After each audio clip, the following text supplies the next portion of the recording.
और देखिए, लोकसभा में आज प्रधानमंत्री मोदी देंगे जवाब। अविश्वास प्रस्ताव पर जवाब देंगे पीएम मोदी। लोकसभा में शाम 4 बजे जवाब देंगे पीएम मोदी। 26 जुलाई को विपक्ष ने पेश किया था अविश्वास प्रस्ताव। लोकसभा में आज पीएम मोदी जवाब देंगे। इससे पहले कल गृह मंत्री अमित शाह, निर्मला सीतारमण, स्मृति ईरानी और अब खुद प्रधानमंत्री नरेंद्र मोदी लोकसभा में शाम 4 बजे जवाब देंगे। अविश्वास पर चल रही चर्चा में आज प्रधानमंत्री नरेंद्र मोदी जवाब देंगे। लोकसभा में आज पीएम मोदी देंगे जवाब। कल देखिए, शाह ने ट्रेलर दिखाया और आज पूरी पिक्चर सामने आएगी।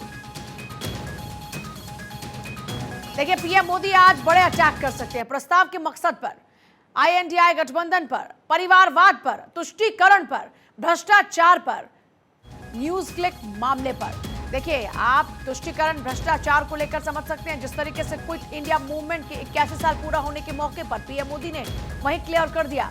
देखिए, अविश्वास प्रस्ताव पर किसने क्या कहा, अगर उसकी बात करें, अमित शाह केंद्रीय गृह मंत्री बहुमत खरीदने वाले अविश्वास प्रस्ताव लाए हैं।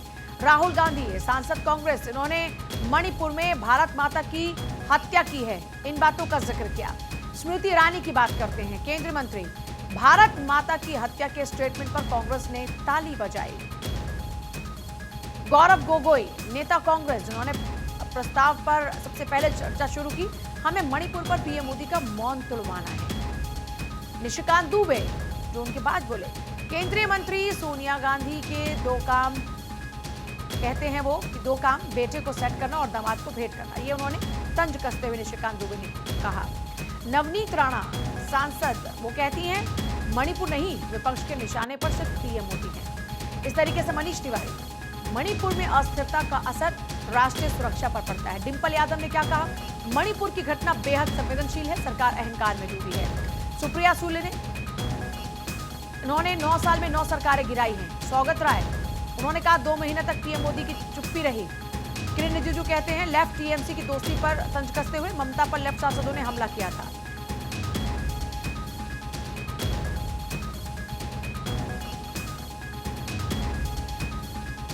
देखिए, अविश्वास प्रस्ताव पर किसने क्या कहा, आप ये देख रहे हैं टीवी स्क्रीन पर ग्राफिक्स के माध्यम से। अब देखिए, अविश्वास प्रस्ताव से जुड़े जो फैक्ट्स हैं उनका जिक्र कर। 1963 में पहली बार अविश्वास प्रस्ताव लाया गया। चीन युद्ध के बाद नेहरू सरकार के खिलाफ में यह प्रस्ताव, इंदिरा गांधी के खिलाफ 15 अविश्वास प्रस्ताव, अटल बिहारी वाजपेयी ने 2 बार अविश्वास प्रस्ताव पेश किया। 1967 और 1992 में अटल जी ने प्रस्ताव पेश किया। वाजपेयी सरकार के खिलाफ 2003 में अविश्वास प्रस्ताव। वोटिंग में सबसे करीबी जीत नरसिम्हा राव सरकार को मिली। मनमोहन सिंह इकलौते पीएम जिनके खिलाफ प्रस्ताव नहीं। सीपीआईएम के ज्योतिर्मय बसु सबसे ज्यादा 4 बार प्रस्ताव लेकर आए अविश्वास प्रस्ताव। ये अविश्वास प्रस्ताव का इतिहास है। सीपीआईएम के ज्योतिर्मय बसु सबसे ज्यादा 4 बार प्रस्ताव लेकर आए, अटल जी लेकर आए। अविश्वास प्रस्ताव के नियम क्या है, कोई भी सांसद अविश्वास प्रस्ताव पेश कर सकता है। प्रस्ताव पर 50 अन्य सांसदों का समर्थन जरूरी है। अगर अविश्वास प्रस्ताव आपको लाना है तो उसके लिए आपको 50 जो अन्य सांसद होंगे उनका समर्थन आपको चाहिए होगा। कोई भी सांसद अविश्वास प्रस्ताव ला सकता है। लोकसभा में आज पीएम मोदी जवाब देंगे। अविश्वास प्रस्ताव पर जवाब देंगे पीएम मोदी। देखिए, जैसा सभी मानकर चल रहे थे लोकसभा में, वैसा ही नजारा नजर आया। अविश्वास प्रस्ताव पर चर्चा के दौरान बोलते हुए केंद्रीय गृह मंत्री जमकर गरजे। उन्होंने विपक्ष के सवालों के जवाब दिए तो मोदी सरकार की उपलब्धियां भी गिनवाई। अमित शाह ने विपक्ष पर जबरदस्त हमला बोलते हुए क्या कुछ कहा, आइए इस रिपोर्ट के जरिए दिखाते हैं।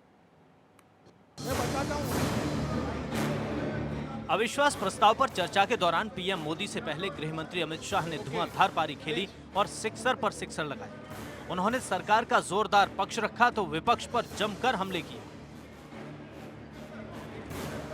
अविश्वास प्रस्ताव पर गृह मंत्री अमित शाह ने कहा कि जब से आजाद हुए हैं तब से 27 अविश्वास प्रस्ताव और 11 अविश्वास प्रस्ताव इस सदन में प्रस्तुत हुए, लेकिन इस बार अविश्वास भ्रांति पैदा करने के लिए लाए गए।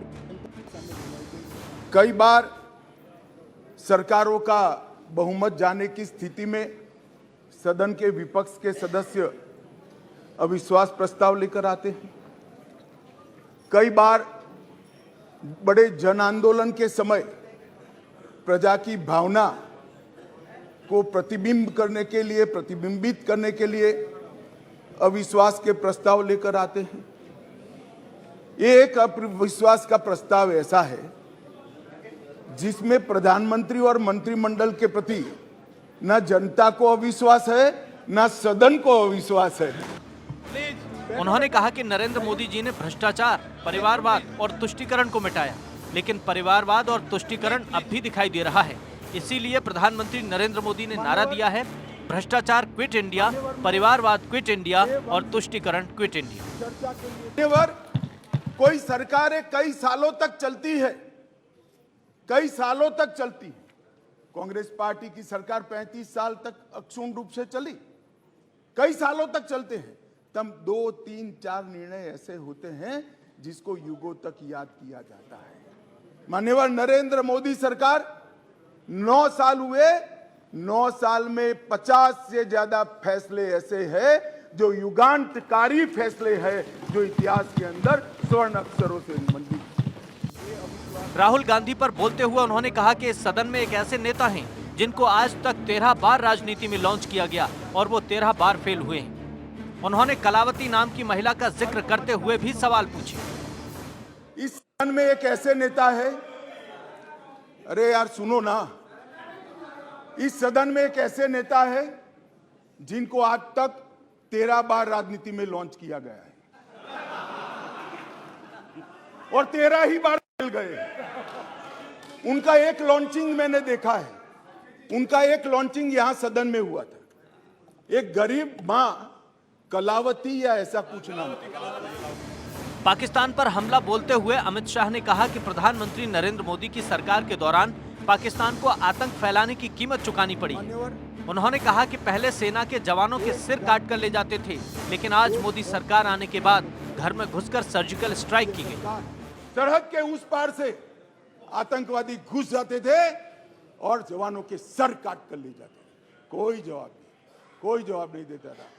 2 बार पाकिस्तान ने हिमाकत की, एक बार सर्जिकल स्ट्राइक और एयर स्ट्राइक, दूसरी बार एयर स्ट्राइक कर पाकिस्तान के घर में घुसकर आतंकवादियों का खात्मा करने का काम नरेंद्र मोदी। मुझे लगता है केंद्रीय गृह मंत्री अमित शाह ने कहा कि नरेंद्र मोदी सरकार की नीतियों से जम्मू कश्मीर विकास के रास्ते पर आगे बढ़ रहा है, वहां बदलाव नजर आ रहा है। उन्होंने कहा, न तो हम जमीयत से, न हुर्रियत से, न पाकिस्तान से बात करेंगे, हम घाटी के युवाओं से बात करेंगे। मणिपुर पर बोलते हुए अमित शाह ने कहा कि 29 अप्रैल 2023 को अफवाह फैल गई कि जंगल गांव घोषित किया गया, जिससे एक अनरेस्ट पैदा हुआ। आग में तेल डालने का काम हाईकोर्ट के फैसले ने किया कि 29 अप्रैल से पहले मैतेई लोगों को ट्राइबल घोषित कर दिया जाए। इसके बाद दंगे शुरू हो गए। 6 साल से, करीब 6.5 साल से मणिपुर में भारतीय जनता पार्टी की सरकार है। मणिपुर में भारतीय जनता पार्टी सरकार बनी तब से 3 मई तक एक भी दिन कर्फ्यू नहीं डालना पड़ा। मैं मेरी बात आग्रह के साथ कहना चाहता हूं, मणिपुर में भारतीय जनता पार्टी की सरकार के 6 साल पूरे हुए। 6 साल में मणिपुर में एक भी दिन कर्फ्यू नहीं डालना पड़ा। मणिपुर के अंदर एक भी दिन बंद नहीं रहा। मणिपुर के अंदर एक भी दिन ब्लॉकेड नहीं हुआ और उग्रवादी हिंसा लगभग समाप्त हो गई। ये 6 साल का भारतीय जनता पार्टी के शासन का इतिहास है। केंद्र सरकार के पास सदन में बहुमत है, ये बात सत्ता और विपक्ष दोनों जानते हैं। अब तक मणिपुर को लेकर हंगामा कर रहे विपक्ष ने अविश्वास प्रस्ताव लाकर बीजेपी को अपना पक्ष रखने का मौका दे दिया है। केंद्र के मंत्री इस मौके को पूरी तरह भुनाते नजर आ रहे हैं, लेकिन सबसे बाद में जब पारी पीएम मोदी खेलेंगे तो जाहिर है कि वे विपक्ष पर सबसे तीखे हमले करेंगे। Bureau report, Bharat 24।